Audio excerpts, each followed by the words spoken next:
เห็นปันน้ำขึ้นเนาะตักเดี๋ยวมันจะส่งน้ำขึ้นมาเนาะที่ไม้ลายมือกับพวกมันทำ สบายดี สบายดี อันนี้แม่นไม่ยังนี่อ้ายอันนี้นะ อันซับท้องถิ่นบ้านนี้คือว่าลก ลก แม่น แต่ว่าคำศัพท์แบบที่ว่าเอิ้นง่ายๆเด้ เดินแท้ๆเพิ่นว่าคงพัดน้ คงพันน้ำเนาะ ำเอาใส่ปั่นน้ำเข้านาเนาะ โอ้ นาอยู่บ่มีเมืองมีฝ้าย ฮะ เดี๋ เดี๋ ย ยว วเอาน้ำซ้ำนี่เข้านาบ่มีเมืองมีฝ้าย โอ้เดี๋ยวทอมันจะเอาส่งน้ำขึ้นมาเรื่อยเห็นบ่ แม่น อันนี้แม่นทอที่ว่ามันส่งน้ำมาสร้างเห็นบ่ปั่นน้ำได้น้ำขึ้นมาแล้วเนี่ย โอเคเอาย่างไปเบิ่งใกล้ๆได้บ่ ได้ ค่อยๆระมัดระวังเด้อเอาไปเบิ่งเอาคงพัดน้ำเพิ่นนี่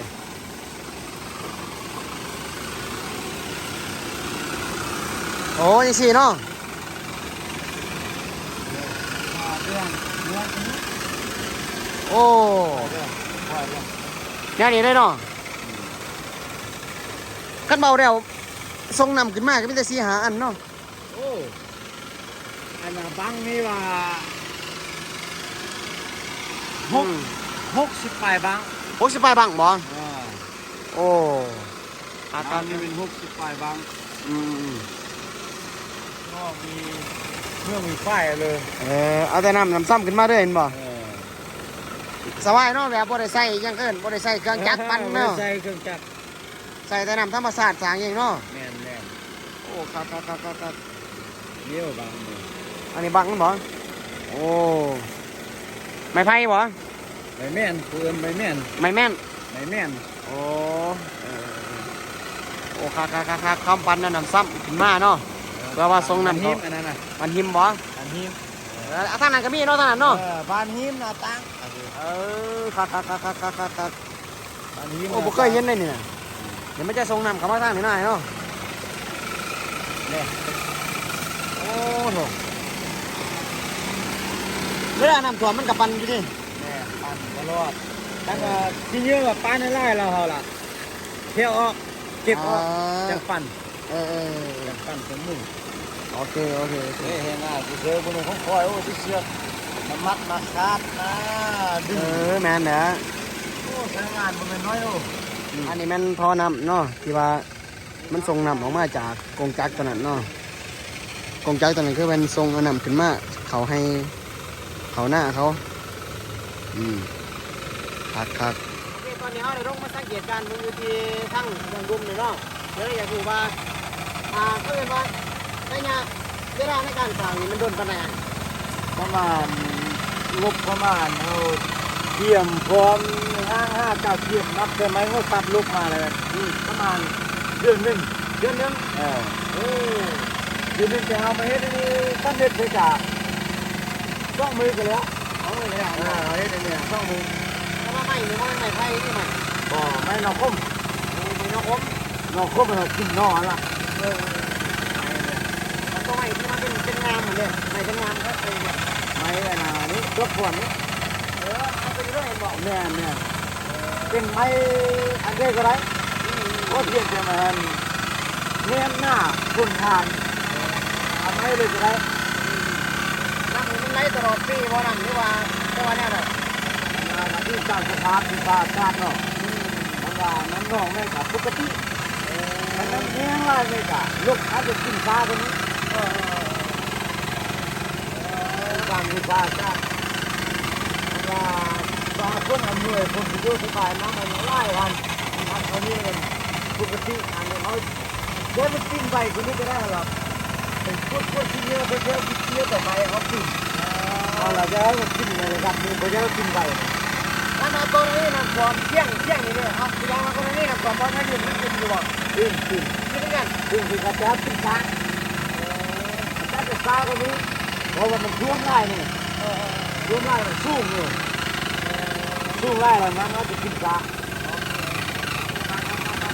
ไม่ได้บ้านนี่จะทำไม่ได้บ้าน โอ้หมู่บ้านนี้มีกว่าเบิ่งประมาณ7 ล้านมืดผ่านหน้าต่างประมาณ7 ล้านนี้บ้านอื่นเนี่ยไล่กัน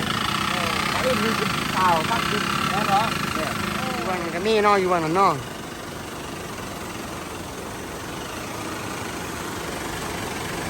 มืดหน้าต่างนี่ลูกนี่ภูพัดนี่เยอะกว่าหมู่ โอ้ ลูกนี่มันพันนั้นดอกพันว่าป้ายดอก ปันนำขึ้นเนาะ อันนี้เขา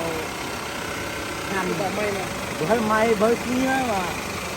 ไปกระทบคนนั้นเจ๊จี อายุการใส่งานนี่โดนบ่อายุการใส่งานนี่สามารถกลุ่มจักปี 2 ปี 2 ปีแม่นเดียวเลยเห็นบ่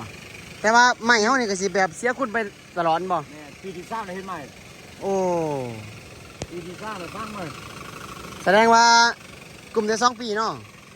บ้านอื่นมัน3 ปี4 ปี โอ้ มันลูกน้อยนี่ที่นั่นมันน้อยวัด3 ปี4 ปีก็ได้ โอ้ แต่เราเป็นลูกใหญ่กันพูดแล้วมันเฮ็ด2 ปี เออ ยามันสิเป้กังปีมาแล้ว อืม นำที่พวกเข้าหน้าที่เสียเขา เออเคยมีกรณีบ่ที่ว่าน้ำมาแต่ะมันสู่เอาเสาตัวนั้นน่ะเสาค้ำมันน่ะไปเรื่อยน่ะมีบ่ มี โอ้มุนเนื่อนบ่ มุนอับยับนี่เคยไล่ไปปานเตือน เออ พี่ไก่ เออ น้ำหนองมันไล่ไปหมดเลย ไปไปเบิด เออ เสียทีมละละเนาะ เสียทิ้งแรงงานแล้วล่า อ๋อโถ ไปตั้งมาเฮ็ดใหม่ แต่เสียดายเนาะ ไม่ได้โอ้แรงงานเราคิดเฮ็ดนี่สิบกว่าเดือน เออ เอาแล้ว ไปเอายางไปเบิ่งเพิ่งไปเพิ่งไป เอาวิวอื่นๆนี่โอ้โอ้เป็นอ่อนซ้อนโอ้ไม่เคยมีเคยเล่นนะอ่อนซ้อนโอ้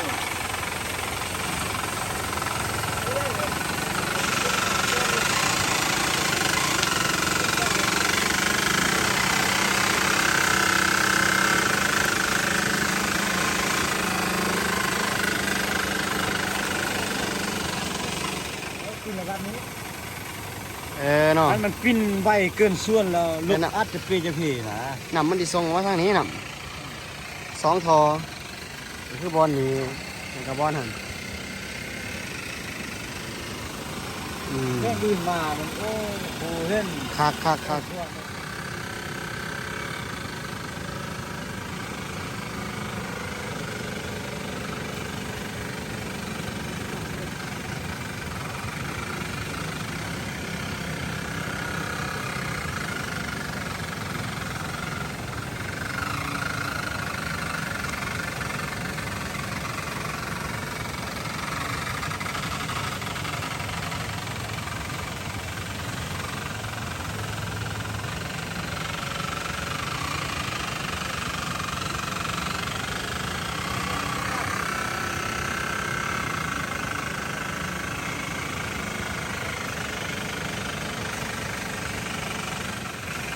สมควรโอ้3 คนแล้วได้